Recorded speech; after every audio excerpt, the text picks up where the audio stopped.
दर्शकबिन पृथ्वी गोलो छ त्यसैले भन्ने गरिन्छ हैन। हिजो गाई हाम्रो माता जुन गाईलाई हामीले लक्ष्मीको रूपमा पूजा गरेर आइरहेका छौँ हैन, त्यो गाईलाई काटेर खानुपर्छ भन्ने आर्यन राईलाई आज युवाहरूले धन्दै मारेनन्। साथीहरू भिडियो हेर्नुहोस् है त।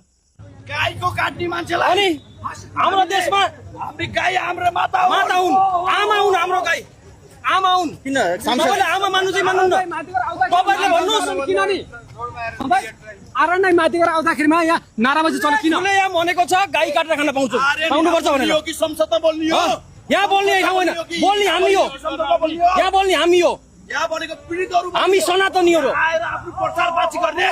यहाँ पीडितको लागि आयो, हामी पीडितको आवाज हामी सधैँ बोल्छौँ।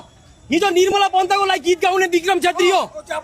निर्मला पन्तको आवाज मैले भने तिमीहरू यो तरिकाले गयो भने यो सरकार तिमीहरू टिक्दैनस् भनेर मैले केपी पर्सेन्टेज सेनालाई ओपन च्यालेन्ज गर्नु होला। तर उसले देशमा गाई काटेर खान पाउनु पर्छ भनेको थियो। त्यो अभिव्यक्तिको लागि मैले चाहिँ नि विरोध गर्यो।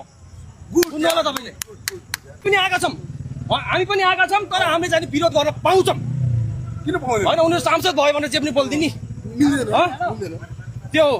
धन्यवाद। सुन्नुभयो नि साथीहरू हैन, यो गाई खाने सांसद हो क्या। हेर्नुहोस्, तर जो उहाँले चाहिँ यो प्रश्न गर्नुभयो नि आर्यन राईलाई, एकदमै सही प्रश्न गर्नु भएको छ हैन। यो यस्तो स्ट्यान्डबाजी देखाउन आएको मान्छे हो यो है।